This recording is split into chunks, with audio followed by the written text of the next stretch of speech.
Chicken ভর্তা বানাবো। চিকেনটা আমার আগেই আনা ছিল, এর মধ্যে কিন্তু এক ছিটেও হাড় নেই, সব কিন্তু হাড় ছাড়া পুরো একদম সলিড মাংস। তো যাই হোক, দেখো খুব ভালো করে ধুয়ে পরিষ্কার করে নিয়েছি। এবার এটাকে প্রেশার কুকারে অল্প জল দিয়ে একটু সিদ্ধ করে নেব, ঠিক 3টে সিটি দিয়ে নেব। আর সিটি দেওয়ার সময় এর মধ্যে একটু সামান্য নুন দিয়ে নেব, নুনটা দিয়ে আমি কিন্তু সিটি দেবো। তো যাই হোক, দেখো জল কিন্তু অল্প করে নিয়েছি। সিদ্ধ করার পরে যে জলটা বেরোবে সেই জলটা দিয়ে কিন্তু আমার ওই ভর্তাটায় লাগবে। তো যাই হোক, বসিয়ে দিলাম প্রেশার কুকারে। এই দেখো 3টে সিটি দিয়ে আমি নামিয়ে দিয়েছি। দেখেছো সুন্দর মাংসটা কিন্তু একদম গলে গেছে। একটা থালার মধ্যে আমি তুলে নিলাম মাংসগুলো। আর জলটা এই যে রয়েছে, এই জলটা ভর্তাটা করার সময় আমার জলটা লাগবে। তো যাই হোক, মাংসগুলোকে ভালো করে হাত দিয়ে ছাড়িয়ে নিচ্ছি। দেখো সুন্দর ছেড়ে যাচ্ছে, আর গরম কি বাপরে বাপ। তো যাই হোক, এদিকে আদা, রসুন, পেঁয়াজ, কাঁচা লঙ্কা সমস্ত কিছু যা যা লাগে নিয়ে নিয়েছি। শুধু আমি কিন্তু টমেটো নিইনি এর মধ্যে। আর পেঁয়াজ কুচি নিয়েছি, বড় বড় 2টো পেঁয়াজ নিয়েছি। আর একটা মশলা করব, সেটা হচ্ছে ধনে, জিরে। ধনে দিয়ে দিলাম, জিরে দিয়ে দিলাম, সামান্য একটু জল দিয়ে দিলাম। একসাথে আমি পেস্টটা সব করে নেবো। আদা, রসুন, পেঁয়াজ, কাঁচা লঙ্কা 4-5টা একসাথে দিয়ে একটা মিহি পেস্ট করে নেব।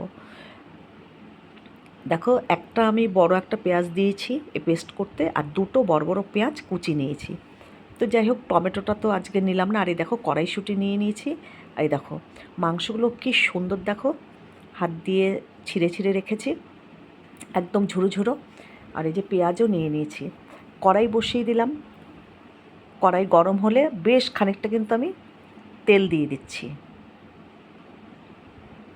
বেশ খানিকটা তেল দিয়ে দিলাম। এর মধ্যে আমি গোটা জিরে আর একটা শুকনো লঙ্কা ফোড়ন দেব। গরম মশলা আমি এর মধ্যে দেবো না, তোমরা ইচ্ছে করলে দিতে পারো গরম মশলা ফোড়ন। আমি নামানোর সময় গরম মশলা দেবো। তো যাই হোক, আজকে দিলাম না এইভাবেই বানাচ্ছি, যে সাদা জিরে শুকনো লঙ্কা ফোড়ন দিলাম। ফোড়নটা কিন্তু আমার ভাজা ভাজা হয়ে গেছে। এখন আমি এর মধ্যে পেঁয়াজগুলো দিয়ে দেবো।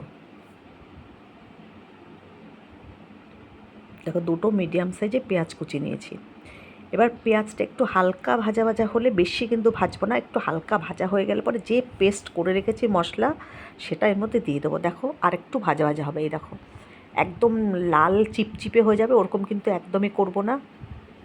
একটু হালকা ভাজা ভাজা হয়ে গেলে পরে এর মধ্যে মশলাটা দিয়ে দেবো। দেখো হালকা ভাজা হয়ে গেছে। এখন আমি এর মধ্যে মশলাটাকে ঢেলে দিচ্ছি। চিকেন ভর্তা দিয়ে কিন্তু রুটি টুটি খেতে খুবই ভালো লাগে।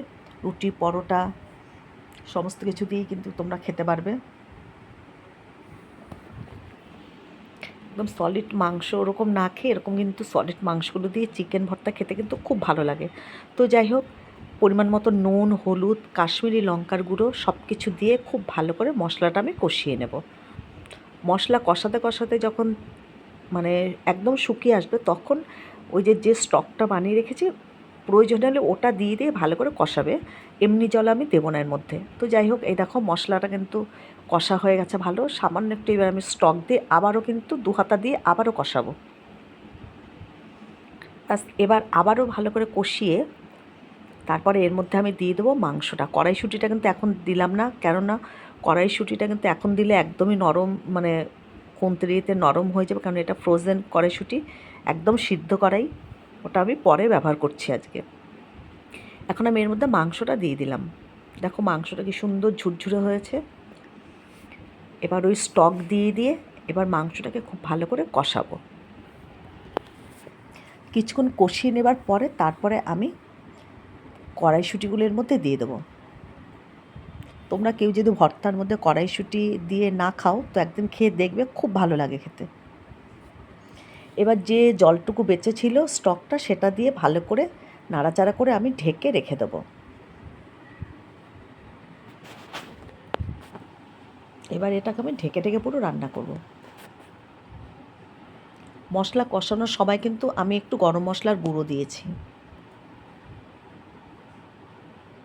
খুব বেশি আর গরম মশলা দেবো না, আমি মশলা কষানোর সময় দিয়ে দিয়েছি। এবার দেখো কড়াইশুঁটিটার মধ্যে দিয়ে দিলাম, দিয়ে এখন আবার একটু ঢেকে রেখে দেবো। আর ভর্তাটা একদম কাদা কাদা কাদা কাদা, মানে একদম অবস্থায় যেন একদম ঝুরঝুরের মতন শুকিয়ে যেন না যায়, আর জল যেন এর মধ্যে না থাকে। একদম মাখা, মানে একদম যেমন হয় ভর্তা সেরকমভাবেই অবস্থায় নামাতে হবে। আর নামানোর সময় কিন্তু অবশ্যই আমি একটু কসুরি মেথি দিয়ে নামিয়ে দেবো। দেখো এখনও কিন্তু জলটা পুরোই শুকিয়ে যাবে। একটু কসুরি মেথি নামানোর সময় দিয়ে দেবো, ব্যাস ভর্তা কিন্তু রেডি হয়ে যাবে। এইভাবে ভর্তা বানিয়ে দেখবি কড়াইশুঁটি দিয়ে দারুণ লাগে খেতে।